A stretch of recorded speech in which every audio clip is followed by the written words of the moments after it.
नमस्कार दोस्तों, मैं एडवोकेट विकास गुप्ता। आज हम एक ऐसे टॉपिक पर डिस्कस करेंगे जो हर क्रिमिनल केस में बहुत इंपॉर्टेंट होता है। कन्फेशन यानी क्राइम को एक्सेप्ट करना। आप में से कई लोग सोचते होंगे अगर किसी ने क्राइम को एक्सेप्ट कर लिया है तो केस वहीं खत्म हो जाता है। लेकिन क्या ये सच में इतना ही सिंपल है? चलिए कुछ बेसिक सवालों पर ध्यान देते हैं। क्या हर कन्फेशन कोर्ट में एडमिसिबल होता है? क्या पुलिस के सामने किया गया कन्फेशन और मजिस्ट्रेट के सामने किया गया कन्फेशन की वैल्यू एक जैसी होती है? लॉ यानी भारतीय साक्ष्य अधिनियम और भारतीय नागरिक सुरक्षा संहिता कैसे डिसाइड करता है कौन सा कन्फेशन सही है और कौन सा नहीं? तो चलिए शुरू करते हैं। कन्फेशन का सिंपल मीनिंग क्या होता है दोस्तों? कानून के अनुसार कन्फेशन का मतलब किसी एक्यूज्ड का ऐसा वॉलंटरी दिया गया स्टेटमेंट जिसमें वह अपने ऊपर लगे क्राइम को एक्सेप्ट करता है। दोस्तों कन्फेशन इंपॉर्टेंट क्यों है? कन्फेशन 3 कंडीशंस में इंपॉर्टेंस होता है दोस्तों। पहला, इन्वेस्टिगेशन में, जांच में। कन्फेशन पुलिस को इन्वेस्टिगेशन में डायरेक्शन देता है और अगर सही तरीके से किया गया हो तो क्राइम सॉल्व करने में मदद करता है दोस्तों। दूसरा, प्रोसिक्यूशन यानी अब्यूजन। एक वैलिड और सही कन्फेशन कोर्ट में एक्यूज्ड को गिल्टी साबित करने का सबसे बड़ा स्ट्रॉन्ग एविडेंस बन सकता है दोस्तों। तीसरा, जस्टिस यानी न्याय पाने में। जब कोई व्यक्ति अपनी गलती मानता है तो केस का ट्रायल आसान हो जाता है जिससे जस्टिस प्रोसेस फास्टर हो जाता है दोस्तों। दोस्तों अब हम बात करेंगे पुलिस के सामने दिए गए स्टेटमेंट कन्फेशन की। ये सबसे ज्यादा डिस्प्यूटेड या कंट्रोवर्शियल है दोस्तों और ये सबसे ज्यादा मिसअंडरस्टूड कॉन्सेप्ट भी है दोस्तों। क्या पुलिस के सामने किया गया कन्फेशन कोर्ट में एडमिसिबल होता है? जवाब है ज्यादातर नहीं दोस्तों। भारतीय साक्ष्य अधिनियम के तहत ये साफ साफ कहा गया है पुलिस के सामने किया गया कन्फेशन सामान्यतः एडमिसिबल नहीं होता है। आइए इसे हम डिटेल में समझते हैं। दोस्तों भारतीय साक्ष्य अधिनियम के section 23 confession to police officer को बात करता है। ये कहता है confession to police officer not admissible. No confession made to police officer shall be proved as against a person accused of any offence. इसको सिंपल भाषा में अगर समझेंगे, अगर किसी एक्यूज ने पुलिस के सामने क्राइम एक्सेप्ट किया है तो कोर्ट में इसे प्रूफ की तरह यूज नहीं किया जा सकता है। ऐसा क्यों दोस्तों? कन्फेशन पर पुलिस का प्रेशर होता है, टॉर्चर का शक होता है, एक्यूज को डर या लालच भी दिया जा सकता है कन्फेशन करवाने के लिए। इसको एक एग्जांपल से समझते हैं दोस्तों। अगर पुलिस किसी एक्यूज को मार पीट कर, डरा कर, लालच देकर अगर ये एक्सेप्ट करवाती है तो कन्फेशन कोर्ट में एडमिसिबल नहीं होता है दोस्तों।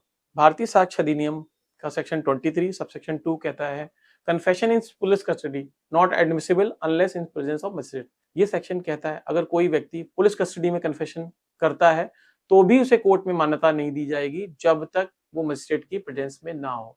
इसका मकसद है एक्यूज के अधिकारों की रक्षा करना। दोस्तों सेक्शन 23 सबसेक्शन 2 का एक प्रोवाइजो है, उसको हमें समझने की बहुत जरूरत है। वो बहुत इंपॉर्टेंट पार्ट है इस सेक्शन का।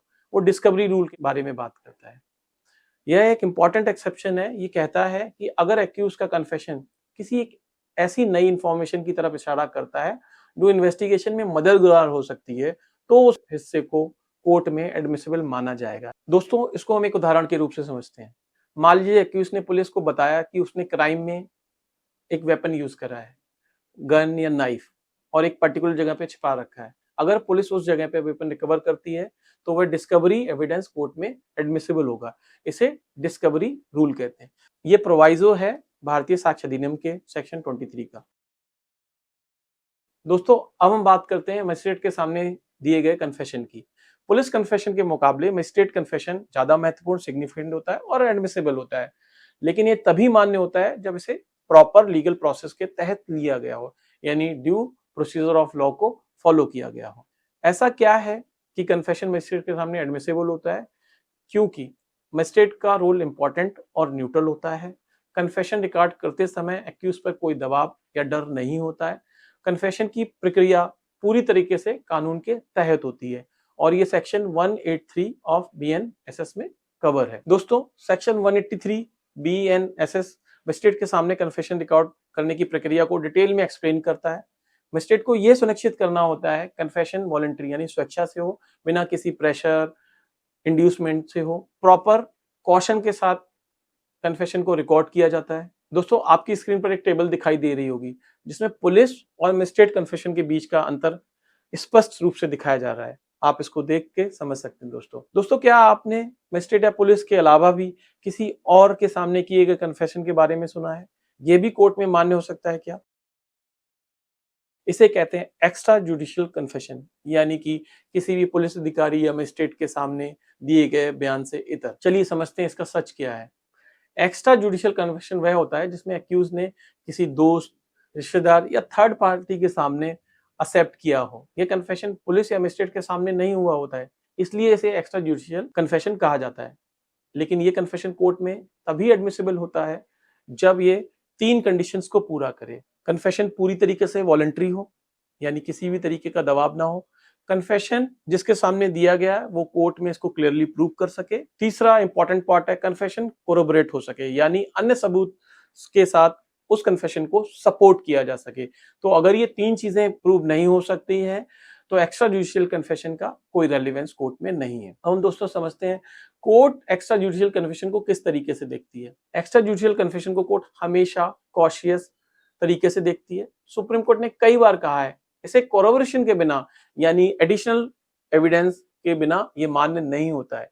एग्जाम्पल से हम दोस्तों समझते हैं, अगर एक्यूज अपने दोस्त को क्राइम एडमिट करता है, दोस्त कोर्ट में गवाही देता है, तो कन्फेशन एडमिसिबल हो सकता है बशर्ते जो 3 शर्तें मैंने आपको बताई हैं उन 3 शर्तों को पूरा करता हो। और ये बहुत जानना जरूरी है दोस्तों, कन्फेशन के समय कोई दबाव, लालच नहीं होना चाहिए, तभी कन्फेशन को वैलिड माना जाएगा। दोस्तों क्या रिस्क है एक्स्ट्रा जुडिशियल कन्फेशन के? तो देखिए, फॉल्स एलिगेशन, पर्सनल बायस की संभावना ज्यादातर रहती है। ऐसे कन्फेशन कोरोबोरेशन के बिना एविडेंस के रूप में नहीं माने जा सकते हैं। कोर्ट इन्हें लो एविडेंटरी वैल्यू, यानी कम एविडेंस वैल्यू में देखता है। इन्हें और एविडेंस के साथ सपोर्ट करना होता है। इनको प्रॉपर एविडेंस की तरह नहीं माना जा सकता है जब तक मैंने आपको जो 3 कंडीशंस बताई हैं वो पूरी नहीं हो रही। दोस्तों अब हम समझते हैं कन्फेशन रिकॉर्ड करने की प्रक्रिया को। कन्फेशन रिकॉर्ड करना एक महत्वपूर्ण प्रक्रिया है जिसे सेक्शन 183 ऑफ भारतीय नागरिक सुरक्षा संहिता 2023 में डिफाइन किया गया है। पहले दोस्तों ये सीआरपीसी होता था। यह सुनिश्चित किया जाता है कि कन्फेशन वॉलंटरी हो, प्रेशर फ्री हो, प्रॉपर लीगल सेफगार्ड फॉलो किए गए हैं। तो इनमें क्या क्या इंपॉर्टेंट स्टेप्स लिए जाते हैं वो मैं आपको दोस्तों बताना चाहूंगा। सबसे पहले अथॉरिटी टू रिकॉर्ड कन्फेशन, यानी जो मजिस्ट्रेट होगा उसके पास कन्फेशन रिकॉर्ड करने की अथॉरिटी हो, यानी मजिस्ट्रेट फर्स्ट क्लास हो या राज्य सरकार के द्वारा सिंपली और स्पेशली उनको इंपावर्ड किया गया हो। ये सेकंड क्लास मजिस्ट्रेट भी कर सकते हैं अगर उनको राज्य सरकार के द्वारा उनको ये पावर दी गई है। मजिस्ट्रेट एक्यूज को इन्फॉर्म करता है कि आप कन्फेशन देने के लिए बाध्य नहीं है। यदि आप कन्फेशन करते हैं तो ये आपके खिलाफ कोर्ट में एविडेंस के रूप में यूज करा जा सकता है। ये स्टेटमेंट मजिस्ट्रेट को बताना होता है एक्यूज को। रिकॉर्डिंग से पहले मजिस्ट्रेट ये सुनिश्चित करता है कि एक्यूज पर किसी भी तरीके का कोई भी प्रेशर ना हो, वो अपनी फ्री विल से दे रहा हो। कन्फेशन पे कोई कोर्सन, थ्रेट, अनड्यू इन्फ्लुएंस ना हो, ये समझा जाता है। मजिस्ट्रेट एक्यूज से सवाल पूछकर उसकी मानसिक स्थिति को भी आकलन करता है और ये जज करता है कि एक्यूज्ड वॉलंटरी दे रहा है और उसका मेंटल स्टेटस ठीक है। कन्फेशन को अनवाइज्ड और वॉलंटरी बनाने के लिए कुछ महत्वपूर्ण स्टेप को फॉलो किया जाता है, जैसे कि पुलिस से एक दूरी बनाई जाती है, एक्यूज को पुलिस कस्टडी से दूर रखा जाता है। पुलिस और अन्य अधिकारियों को रिकॉर्डिंग रूम में जहां पे कन्फेस रिकॉर्ड किया जाता है वहां पे अनुमति नहीं होती है। ये सुनिश्चित किया जाता है कन्फेशन रिकॉर्ड करने से पहले एक बफर पीरियड रखा जाए, आधा घंटे से 1 घंटे का एक बफर पीरियड रखा जाए, एक्यूज्ड को सोचने और समझने का टाइम दिया जाए। मजिस्ट्रेट को रिकॉर्डिंग के दौरान एक मेमोरेंडम तैयार करना होता है और इसमें ये लिखा होता है कि कन्फेशन किस कंडीशन में लिया जा रहा है, क्या क्या स्टेटमेंट है। और दोस्तों इसमें एक बहुत इंपॉर्टेंट बात समझने की जरूरत है, एक्यूज का statement word by word note किया जाता है। ऐसा नहीं है कि कुछ नोट किया और कुछ डिलीट कर दिया। कन्फेशन शुरू से अंत तक पूरा रिकॉर्ड किया जाता है और एक्यूज के साइन कराए जाते हैं। मजिस्ट्रेट ये भी सर्टिफाई करता है कि कन्फेशन वॉलंटरी था। दोस्तों अब हमारे मन में एक सवाल आता है, कन्फेशन रिकॉर्ड होने के बाद क्या होता है? तो रिकॉर्डेड कन्फेशन को ट्रायल मजिस्ट्रेट को डायरेक्टली भेजा जाता है, उसको पुलिस को हैंडओवर नहीं किया जा सकता है। पुलिस एक कॉपी मांग सकती है लेकिन वह भी मजिस्ट्रेट की सुपरविजन और परमिशन के बाद मिलती है। दोस्तों अब हम समझते हैं रिकॉर्डिंग ऑफ कन्फेशन के दौरान मजिस्ट्रेट एक्यूज से क्या क्या सवाल पूछ सकता है। तो इस सवालों का मैं आपको एक एग्जाम्पल दे रहा हूँ। जैसे वो पूछेगा, क्या आप जानते हैं आप कन्फेशन देने के लिए बाध्य नहीं है? दूसरा सवाल, क्या आप जानते हैं आपका कन्फेशन आपके खिलाफ कोर्ट में यूज करा जा सकता है? तीसरा बहुत महत्वपूर्ण सवाल है, क्या यह कन्फेशन अपनी इच्छा से बिना किसी दबाव या लालच के दे रहे हैं? अगर एक्यूज इन सवालों के जवाब सेटिस्फैक्टरी देता है, तभी मजिस्ट्रेट कन्फेशन को रिकॉर्ड करता है, उस प्रोसेस को आगे बढ़ाता है। दोस्तों, कन्फेशन की बात की प्रक्रिया को समझना बहुत जरूरी है, क्योंकि ऐसा माना जाता है कि एक्यूज पे दबाव होता है, प्रेशर होता है, और अगर एक्यूज ने मन मुताबिक कन्फेशन या स्टेटमेंट नहीं दिया तो उसके साथ टॉर्चर हो सकता है। तो कन्फेशन रिकॉर्ड होने के बाद एक्यूज को जुडिशियल कस्टडी यानी जेल भेजा जाता है, ना कि पुलिस कस्टडी में भेजा जाता है। अगर प्रोसिक्यूशन इन्वेस्टिगेशन के लिए एक्यूज को वापस पुलिस कस्टडी में लेना चाहती है तो उसे मजिस्ट्रेट से रिटन परमिशन लेनी है, और ये एक सामान्य प्रोसेस नहीं है। मजिस्ट्रेट ये भी सुनिश्चित करता है कन्फेशन के बाद एक्यूज को अन प्रिजनर से अलग रखा जाए, ताकि उस पर किसी भी तरीके का दबाव या टॉर्चर ना हो। दोस्तों, अगर कन्फेशन के दौरान प्रोसीजरल एरर होती है तो ये कन्फेशन कोर्ट में एडमिसिबल नहीं हो सकता है। दोस्तों, अब हम इंपॉर्टेंट केसेस को डिस्कस करेंगे। सबसे पहला केस है Agnu Nagesia versus state of Bihar. ये 1966 का केस है। दोस्तों, इसमें सुप्रीम कोर्ट ने क्लियर कहा है, पुलिस के सामने दिया गया कोई भी कन्फेशन एडमिसिबल नहीं है।